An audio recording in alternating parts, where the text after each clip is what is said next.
Ladies and gentlemen, this past week is the moment we've all been waiting for. That's right. What do we got here? Got Metallica, Hardwired to Self-Destruct. First new Metallica album in 8 fucking years. It's finally upon us. Picked up the physical copy just yesterday, actually. I've been busy with work, so I didn't get it on the day it came out. But I've had the chance to listen to it in its entirety, and here's what I think. If I were to sum up this album in one word, thrash. Old school. 1988 thrash. The album really took you back to their roots. A couple songs kind of sound like the continuation of Death Magnetic, but for the most part, this album's, again, straight up old school, which I fucking love. Never thought I'd hear Metallica go back to its roots a bit. A bit, not like completely, but there's some modernization in the sound. I want to talk about some tracks on the album. One song I wasn't too crazy about was Now That We're Dead. It was a decent song, but it almost felt a little uninspired, and but again, or like not again, but like it's really the worst the album gets. It's still a decent song. The solo at the end is pretty much what saves the entire track. Um, I don't know. It just seemed kind of like a filler track or whatever. Another song I wasn't too crazy about was Confusion. This song, in my opinion, sounds a little lazy. Better than Now That We're Dead, but still kind of feels like a bit of a filler track. Um, I'll give it its due. It throws in some grooves and some sporadic moments of interest here and there. For the most part, it was okay at best. Murder One was a tribute song to Lemmy, and I don't care whether the song sounds good or bad. I like it because it's a tribute to Lemmy, and that in itself is fucking awesome. Now a song I actually kind of liked was "Man Unkind." It's it's got a bit of a cheesy title, but it's a cool song nonetheless. I mean, it's got a catchy main riff and quite a badass guitar solo by Kirk close to the end of the track. Here Comes Revenge is a cool track as well. It's more of a simpler track, but it shows that sometimes maybe simplicity is the best. It's a really straightforward song with again a badass main riff, and Hetfield's vocals are just fucking incredible on this track. It's got a bit of a Black Album vibe, which I was never too crazy about the Black Album, but it sounds better than Saint Anger. And but yeah, this is an epic song, and it's got an extreme level of intensity, and it showed a bit of that old school Metallica comeback that I was talking about.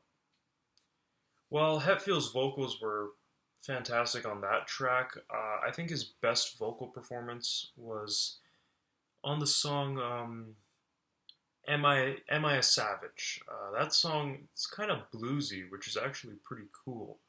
It stands out quite a bit on the album, which is good. So it gives the album a bit of diversity. Not every song sounds the same. From this point on, like, a majority of the songs do have that diversity. But yeah, it's not really one of those filler tracks or anything. Yeah, it keeps the listener interested, and yeah, Kirk's work on this song is just solid. It's fantastic. It's a song that will sound good in their live performances for sure. Moth into the Flame is the song that I've talked about before. It's one of my favorites off the album. Lars's drumming wasn't the best on this track, but Hetfield's lyrics and vocals are just fucking solid. And this really shows Metallica giving it 110% aside from Lars. Kirk is just shredding like crazy, and that's what we've always wanted. Fuck the wah wah. I think one of the most badass and best songs on the album was At Last Rise. First of all, what an awesome fucking title. It's just sounds epic, and the lyrics are epic too. The harmonization and instrumentation of this track is on point. I mean, it's fantastic. The structure of this song is overall phenomenal. I mean, like, I love this track. It's a song I strongly recommend.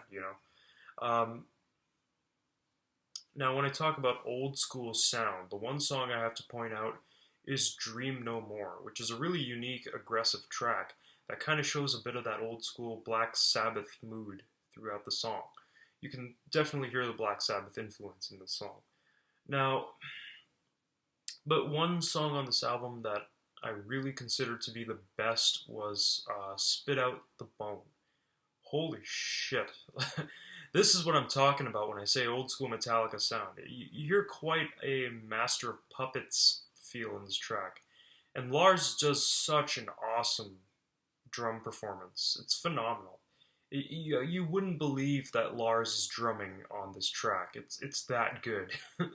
um, that's what you got with their that's what you got with And Justice for All. Like Lars's drumming is unrecognizable. It's so good. The whole song is just amazing, and it's a great way to end the album. It goes out with a bang. I love it. Altogether, I'd have to give this album a 9 out of 10 rating. This is the best Metallica album I've heard since the Black Album. And if you're a Metallica fan, this is an album to go to the store and fucking buy. Whether you get the 2-disc one or the 3-disc one. I got the 2-disc because they're out of the 3-disc one. But yeah, while some of the songs get a little stale and feel like filler, majority of the album is on point and just phenomenal. It's great to hear new material from Metallica. Thanks for watching.